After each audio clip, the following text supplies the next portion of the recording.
आप दोस्तों के साथ रोड ट्रिप पर जाएं और गाड़ी अचानक सुनसान जगह पर खराब हो जाए, सोचिए क्या होगा। लेकिन अगर वहां एक होटल हो जहां हर दरवाजा एक राज छुपाए बैठा हो, तो चार दोस्त नेहा, सिमरन, मयंक और राजवीर मस्ती और हंसी ठिठोली करते हुए रोड ट्रिप पर निकलते हैं। गाड़ी में गाने बज रहे थे और चारों की खुमारी अलग ही लेवल पर थी। रास्ते में हरे भरे पेड़ और शांत माहौल उनकी ट्रिप को और खास बना रहा था। पर यह खामोशी कब डर में बदल गई, उन्हें पता ही नहीं चला। गाड़ी सुनसान रास्ते पर अचानक बंद हो गई। आसपास अंधेरा और एक गहरी खामोशी थी। वे सब परेशान हो गए क्योंकि यहाँ न मदद थी न नेटवर्क। तभी थोड़ी दूर पर एक पुराना होटल दिखा। होटल की हालत देखकर ही वो चारों के थोड़ा झिझके। दीवारें जर्जर थीं, खिड़कियां टूटी हुई और होटल के बाहर सिर्फ एक बल्ब जल रहा था। लेकिन और कोई विकल्प न होने के कारण वे वहां जाने को मजबूर थे।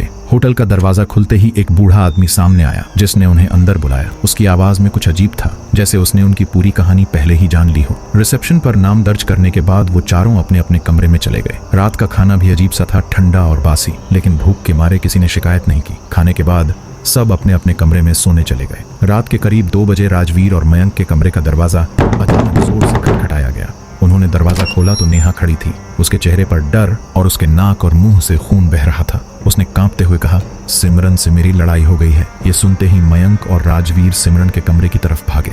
अंदर जाकर देखा तो सिमरन बिस्तर पर बैठी रो रही थी। उन्होंने पूछा, क्या हुआ? सिमरन ने घबराते हुए कहा, नेहा रात को उठकर बाथरूम गई थी, लेकिन काफी देर तक वापस नहीं आई। जब मैं उसे ढूंढने गई तो नेहा की लाश बाथरूम में पड़ी थी। ये सुनते ही मयंक और राजवीर ने एक दूसरे की तरफ देखा, लेकिन तभी उन्होंने महसूस किया कि नेहा उनके पास नहीं थी। वो कहाँ गई? और जो बाथरूम में नेहा की लाश थी, वो कौन थी? नेहा की लाश का जिक्र सुनते ही मयंक और राजवीर बाथरूम की ओर दौड़े। सिमरन उनके पीछे पीछे आई।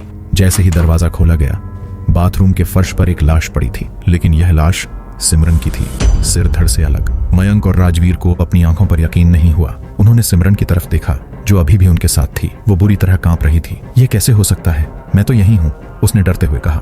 तभी अचानक कमरे की लाइट्स बंद हो गईं। चारों तरफ अंधेरा छा गया। मयंक ने तुरंत अपनी जेब से फोन निकाला और फ्लैशलाइट ऑन की। पर जैसे ही उसने चारों तरफ रोशनी की, बाथरूम में अब कोई लाश नहीं थी। राजवीर दौड़कर कमरे से बाहर गया। जैसे ही उसने होटल की लॉबी में कदम रखा, उसने देखा कि नेहा और सिमरन वहां एक साथ बैठी हुई थीं। वो दोनों खामोश थीं, जैसे उन्हें कुछ याद ही न हो। नेहा, तुम यहाँ हो, लेकिन तुम्हारी लाश तो, राजवीर ने कांपते हुए कहा। नेहा ने उसकी बात काटते हुए कहा, मैं तो यहीं थी, पर तुम लोग कहाँ गायब हो गए थे? तभी पीछे से मयंक कमरे का दरवाजा खोलकर बाहर आया, लेकिन उसके सिर से खून बह रहा था। उसने कुछ नहीं कहा, बस चुपचाप नेहा और सिमरन को घूरने लगा। मयंक का अजीब व्यवहार देखकर राजवीर और सिमरन नेहा के पास आए। तभी उन्होंने देखा कि मयंक के पीछे एक परछाई थी।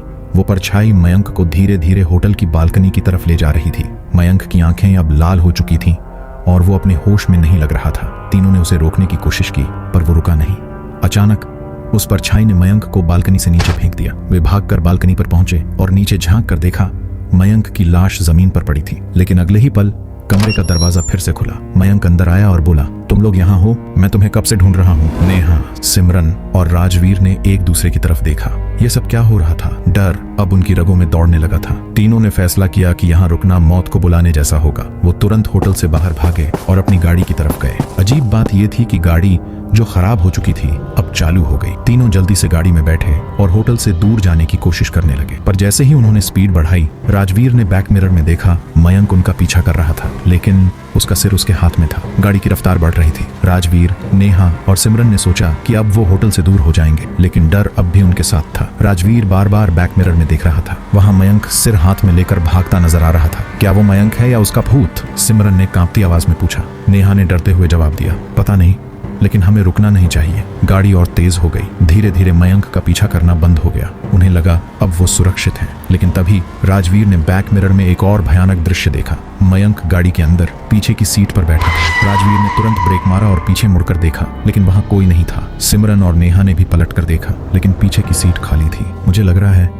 हम इस जगह से निकल नहीं पाएंगे, राजवीर ने डरते हुए कहा। गाड़ी फिर से आगे बढ़ने लगी, लेकिन अजीब बात यह थी कि वो बार बार उसी होटल के सामने पहुंच रहे थे। घड़ी में देखा तो 1 घंटे से ज्यादा वक्त बीत चुका था, पर हर बार गाड़ी होटल के सामने आकर रुक जाती। तीसरी बार जब उन्होंने गाड़ी बढ़ाई तो उन्हें रास्ते में एक दूसरा होटल नजर आया। तीनों ने गाड़ी रोकी और होटल के पास गए। वहां का माहौल थोड़ा ठीक लग रहा था। उन्होंने राहत की सांस ली और होटल के अंदर जाने की कोशिश की। जैसे ही नेहा गाड़ी से उतरी, अचानक से एक ट्रक तेजी से आया और उसे टक्कर मार दी। नेहा के शरीर के टुकड़े सड़क पर बिखर गए। सिमरन और राजवीर चीख पड़े, नेहा राजवीर दौड़कर उसके पास गया, लेकिन उसकी सांसें थम चुकी थीं। सिमरन और राजवीर की हालत बुरी थी। दोनों घबराते हुए उस दूसरे होटल में भागे। वहां पहुंचते ही उन्होंने एक कमरा लिया और अंदर जाकर बैठ गए। दोनों बुरी तरह कांप रहे थे। अब हम क्या करेंगे? नेहा, मयंक, ये सब कैसे हो रहा है? सिमरन ने रोते हुए पूछा। पता नहीं, लेकिन कुछ तो बहुत गलत हो रहा है, राजवीर ने कहा। दोनों की आंख कब लग गई उन्हें पता ही नहीं चला। जब उनकी नींद खुली तो वो फिर से पहले वाले होटल में थे। ये कैसे हो सकता है? हम तो दूसरे होटल में थे, सिमरन ने डरते हुए कहा। दोनों जल्दी जल्दी कमरे से बाहर निकले। तभी उन्होंने दूसरे कमरे से किसी के रोने की आवाज सुनी। कौन है वहां?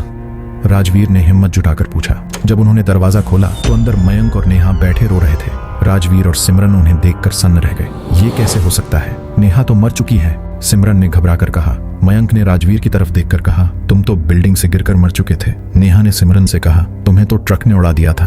अब वो चारों एक अजीब सी कश्मकश में थे। क्या हम मर चुके हैं? क्या ये सब एक छलावा है? राजवीर ने खुद से सवाल किया। मयंक, नेहा, सिमरन और राजवीर एक ही कमरे में थे, लेकिन हर कोई एक ही सवाल से घिरा था, हम जिंदा हैं या मर चुके हैं? मयंक ने नेहा की तरफ देखा और कहा, मैंने तुम्हें बालकनी से गिरते देखा था। तुम नीचे गिरी और वहीं खत्म हो गई। नेहा ने जवाब दिया, और मैंने देखा कि तुम बालकनी से खुद गिरे और तुम्हारी लाश नीचे पड़ी थी। सिमरन ने कांपते हुए कहा, मैंने नेहा को ट्रक से टकराते देखा और मैंने खुद अपनी लाश बाथरूम में देखी थी। राजवीर चुपचाप बैठा हुआ था। फिर उसने धीमी आवाज में कहा, लेकिन मैंने बैक मिरर में मयंक को अपना सिर हाथ में लिए देखा था। कमरे में सन्नाटा पसर गया।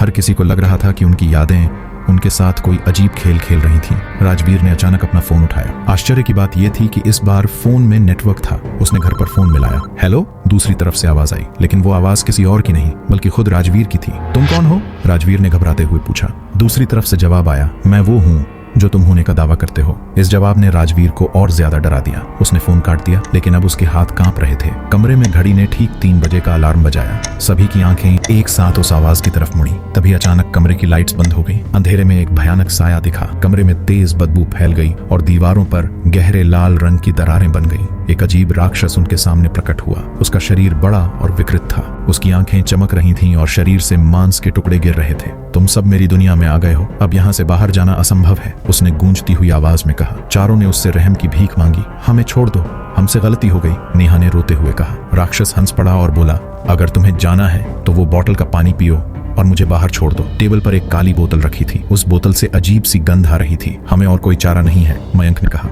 चारों ने मजबूरी में उस बोतल से पानी पी लिया। पानी का स्वाद बेहद कड़वा और जला देने वाला था। जैसे ही उन्होंने पानी पिया, उनके सिर घूमने लगे। राक्षस ने दरवाजे की तरफ इशारा किया और कहा, चलो मुझे बाहर छोड़ दो। राक्षस को बाहर ले जाकर चारों ने महसूस किया कि वो होटल के ग्राउंड फ्लोर पर हैं, लेकिन एक सवाल उन्हें खा रहा था, हम यहाँ कैसे पहुंचे? हमारा कमरा तो 5वें माले पर था। राक्षस होटल के गेट से बाहर निकल गया। उसने मुड़कर कहा, अब तुम सब अपने अंत के करीब हो। जैसे ही राक्षस बाहर गया, नेहा, सिमरन और राजवीर होटल से बाहर निकल गए, लेकिन मयंक का पैर जैसे जड़ हो गया। वो एक कदम भी आगे नहीं बढ़ा पाया। मयंक की आंखें खुली तो उसने खुद को होटल की छत पर पाया। वो छत की दीवार के किनारे खड़ा था। मैं यहाँ कैसे आया? उसने खुद से सवाल किया। नीचे झांककर उसने देखा कि नेहा, सिमरन और राजवीर का कोई अता पता नहीं था। मयंक ने कमरे में वापस जाने की कोशिश की। जब उसने अपने कमरे का दरवाजा खोला तो देखा कि टेबल पर वही काली बोतल रखी थी। उसे समझ आया कि जो पानी उसने पिया था वो असल में शराब थी। मयंक अकेला बचा था। वो अब जान चुका था कि बाकी सब खत्म हो चुके थे, लेकिन ये समझने के लिए वो हमेशा के लिए पागल हो गया। क्या सच में वो सब हुआ था या ये होटल का छलावा था? मयंक की जिंदगी अब एक भयानक पहेली बन चुकी थी। मयंक होटल के कमरे में अकेला था। नेहा, सिमरन और राजवीर के गायब होने का सदमा उसके दिमाग पर भारी था। कमरे में हर चीज अजीब लग रही थी। दीवारों पर अजीब निशान, खिड़की के बाहर घना अंधेरा और टेबल पर रखी वो काली बोतल जो अब खाली थी। मयंक ने सोचा कि शायद ये होटल उसे पागल करने की कोशिश कर रहा है, लेकिन तभी उसे अपने कमरे के कोने से किसी के सिसकने की आवाज आई। उसने मुड़कर देखा तो वहां नेहा, सिमरन और राजवीर बैठे रो रहे थे। तुम सब जिंदा हो? मयंक ने घबराते हुए पूछा। नेहा ने सिर उठाया और कहा, हम जिंदा नहीं हैं मयंक, हम कभी यहाँ से बाहर नहीं जा सकते। सिमरन ने जोड़ा, हम सब इस होटल के हिस्से बन चुके हैं। मयंक को लगा कि उसका दिल रुक जाएगा। नहीं, ये सच नहीं हो सकता, उसने चिल्लाते हुए कहा। तभी कमरे की दीवारों से एक गूंजती हुई आवाज आई। ये होटल तुम्हारे जैसे गुनाहगारों की आत्माओं को कैद करता है। मयंक ने पूछा, हमने क्या गुनाह किया? आवाज ने जवाब दिया, तुम सबने अपनी अपनी जिंदगी में उन लोगों को धोखा दिया जो तुमसे प्यार करते थे, और ये होटल उन्हीं छलावों का बदला लेता है। मयंक को अपनी पुरानी यादें याद आने लगीं। उसने अपने दोस्तों से कई बार झूठ बोला था। नेहा, सिमरन और राजवीर ने भी अपने गुनाह कबूल किए, लेकिन अब कुछ भी करने का समय नहीं बचा था। तभी कमरे में फिर से वही राक्षस प्रकट हुआ, लेकिन इस बार वो और भी भयानक लग रहा था। उसने कहा, तुम सबकी आत्माएं अब मेरी हैं। तुम सब इस होटल का हिस्सा बन चुके हो। नेहा, सिमरन और राजवीर की चीखें गूंजने लगी। उनके शरीर धीरे धीरे धुंध में बदलने लगे। मयंक ने राक्षस से विनती की, मुझे छोड़ दो, मैं यहाँ से जाना चाहता हूँ। राक्षस ने ठंडी हंसी के साथ कहा, तुम यहाँ से जा सकते हो, लेकिन बाहर की दुनिया तुम्हें कभी नहीं अपनाएगी। मयंक ने हिम्मत जुटाई और होटल से बाहर भागा। वो दौड़ते हुए सड़क पर आ गया। सुबह का उजाला फैल चुका था, लेकिन सड़कें पूरी तरह खाली थीं। जब वो अपनी गाड़ी तक पहुंचा तो देखा कि गाड़ी ठीक उसी हालत में थी जैसे उन्होंने उसे छोड़ा था। उसने गाड़ी चालू की और तेजी से वहां से निकल गया। मयंक ने घर पहुंचकर जब खुद को आईने में देखा तो डर के मारे उसकी सांसें रुक गईं। उसके सिर के पीछे एक गहरा घाव था जिससे खून रिस रहा था। वो समझ चुका था कि वो भी शायद अब एक जीवित इंसान नहीं है। मयंक ने उस होटल की सच्चाई जानने के लिए इंटरनेट पर खोज शुरू की, लेकिन जो उसने पाया वो और भी डरावना था। उस होटल के बारे में लिखा था, ये होटल उन आत्माओं को कैद करता है जो गुनाहगार होती हैं, और जो यहाँ से बच जाते हैं वो कभी नॉर्मल जिंदगी नहीं जी पाते। अब मयंक पूरी तरह से अकेला और पागल हो चुका था। उसकी जिंदगी केवल एक अंतहीन डरावनी याद बनकर रह गई। आपके साथ भी ऐसा हो सकता है। अगर आप इस कहानी को सुनकर डर गए हैं तो सोचिए, अगर आप भी किसी छलावे का शिकार हो जाएं तो क्या करेंगे? ऐसी ही डरावनी और रहस्यमयी कहानियों के लिए हमारे चैनल को सब्सक्राइब करना न भूलें। आपके एक सब्सक्राइब से हमें और भी शानदार कहानियां लाने की हिम्मत मिलती है। तो सब्सक्राइब करें और इस वीडियो को अपने दोस्तों के साथ शेयर करें, क्योंकि ये कहानी शायद उन्हें भी सोचने पर मजबूर कर देगी।